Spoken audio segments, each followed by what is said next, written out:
On line business چل رہا ہے کافی. فیملیز نارملی اس میں زیادہ انگیج ہیں, وہ ایڈیشنل اضافی انکم کے لیے اس میں شامل ہوتی ہیں کہ ایک انکم مل جائے. تو اس کا سوشل میڈیا کا جو نیٹ ورک ہے یوز کیا جاتا ہے. اب وہ یہ کرتے ہیں کہ پروڈکٹ کی تصویر لے لیتے ہیں, ان کی پرائس معلوم کر کے آن لائن اپنی آفر کر دیتے ہیں.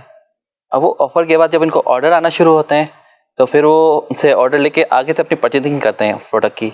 اس پرچیزنگ کے بعد وہ آرڈر ڈیلیوری کی جاتی ہے. تو یہاں انہوں نے کچھ پرچیز کیا نہیں, پہلے سیل کر دیا. تو کیا یہ جائز ہے؟ جو پیسے وصول ہوں گے آرڈر کے وہ کب ہوں گے؟ یہ ڈیلیوری پہ ڈیلیوری پہ کیش آن ڈیلیوری کا معاملہ ہے.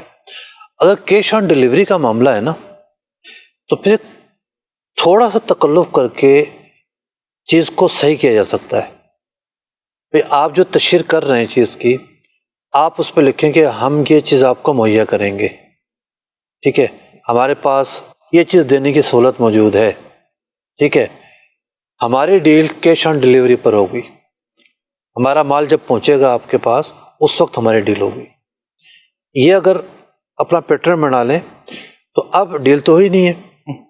بھئی آپ لوگ آفس میں موجود ہیں, کوٹیشن کو لینے آ جاتا ہے تو کیا کوٹیشن لینا ڈن کرنا ہوتا ہے, ٹھیک ہے, یا پرچیز آرڈر بھیج دیتے ہیں. خالی پرچیز آرڈر بھیج دینا ڈن نہیں ہے, وہ ایکسیپٹ بھی تو کرے گا نا. تو ہوتا یہ ہے کہ آفر کے طور پر اس کا آرڈر آیا آپ کے پاس, اس نے آپ کو ایک آفر کی کہ مجھے یہ چیز چاہیے, اور اب آپ نے اس کو جب ڈیلیور کی ہے اور آپ نے کہہ دیا کہ جب یہ چیز پہنچے گی اس وقت سودا ہے, تو اس میں کوئی کبات نہیں ہے. حدیث پاک میں بھی ہے کہ لا تبی مال عندک, جس چیز کے تم مالک نہیں ہو وہ چیز نہ بیچو. تو ہم بیچ نہیں سکتے اس کو, لیکن آپ بیچ کب رہے ہیں؟ مالک بنے, پیکنگ کی, اس کو بھیجا, اور آپ کا موٹو یہ تھا کہ جب آپ کو ملے گی اور آپ پیسے دیں گے جب ہماری ڈیل ڈن ہوگی. اب جو خرابی آنا چاہتی تھی یا ہو سکتی تھی وہ دور ہو گئی. اور مصطفیٰ اگر یہ آن لائن میں کیش پہلے لے رہا ہے تو پھر ذرا مشکل ہو جائے گا. نارملی دیکھا جاتا ہے وہ اسی پتہ کروا لیتے ہیں, یا پھر اسی سلسلے میں کہ بھائی پیمنٹ بھیج دو پھر ہم آپ کو ڈیلیوری کریں گے. اس میں پرابلم آ جائے گی. پھر کیش آن ڈیلیوری کے طریقہ کار میں تو بڑی آسانی ہے. پھر یہ ہے کہ وہ مال پہلے سے خرید کر رکھے, یا یہ ہو سکتا ہے پیمنٹ آ رہی ہے نا, پیمنٹ کب آ رہی ہے؟ جب آپ کا رابطہ ہے اس سے, کنورسیشن آپ کی ہوئی ہے, جب پیمنٹ آئے گی نا. مطلب انجانے پن میں تو بالکل بھی نہیں بھیجے گا پیمنٹ. تو پہلے آپ پرومس کر لیں اس سے کہ ٹھیک ہے ہم پرومس کرتے ہیں آپ کو دیں گے, فلاں وقت میں ہم ڈیل ڈن کر دیں گے. خرید لیں, مال تیار کر لیں, پھر اس ڈیل ڈن کریں, پیمنٹ منگوا لیں. لیکن پیمنٹ منگوانے کے بعد لیٹ مت کریں, آپ سیم ڈے کوشش کریں روانہ کر دیں مال.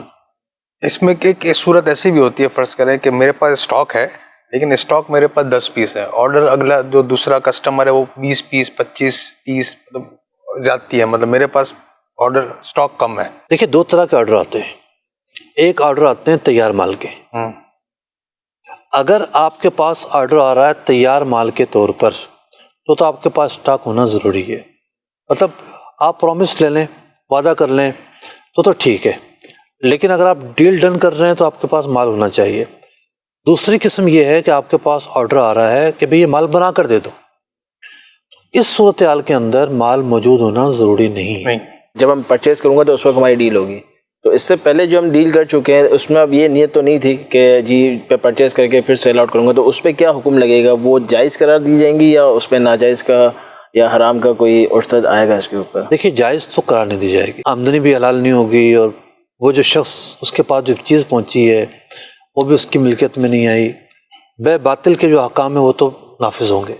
مینس میں نے پروڈکٹ لگایا, پرچیز کیا اور پھر اس کو بھیجا اور اس نے مجھے کیش آن ڈیلیوری کی, لیکن یہ اس پہ چیز مینشن نہیں تھی کہ جی آپ کے آرڈر دینے کے بعد آپ کی ملکیت میں مال تھا, آپ آنر تھے. ملکیت بعد میں بنی, مطلب میں نے پرچیز بعد میں کیا, آپ سے پہلے میں نے آرڈر لیا, دین میں نے پرچیز کیا, پھر آپ کو میں نے ڈیلیور کیا. لیکن اس میں یہ چیز پروسیس دیکھیں آرڈر لینے میں بھی دیکھا جائے گا کہ آپ پرومس کی حد تک جا رہے ہیں یا آپ نے باقاعدہ ایک سودا ڈن کر دیا. جس طرح ایک دکاندار کہتا ہے ہاں بھائی کتنا مال چاہیے بولو, یعنی وہ تو سودا ڈن ہو رہا ہوتا ہے. سودا ڈن کرنے والی اگر بات تھی تو پھر پرابلم ہے. ٹھیک ہے, تو اس کی جو پھر اگر انکم جنریٹ ہوئی ہے تو اس کو پھر ڈیفینیٹلی وہ حلال نہیں ہوگی. صرف نفع کا جو ہے نا وہ صدقہ کرنا پڑے گا. کیپٹل تو ٹھیک ہے اس کی اپنی.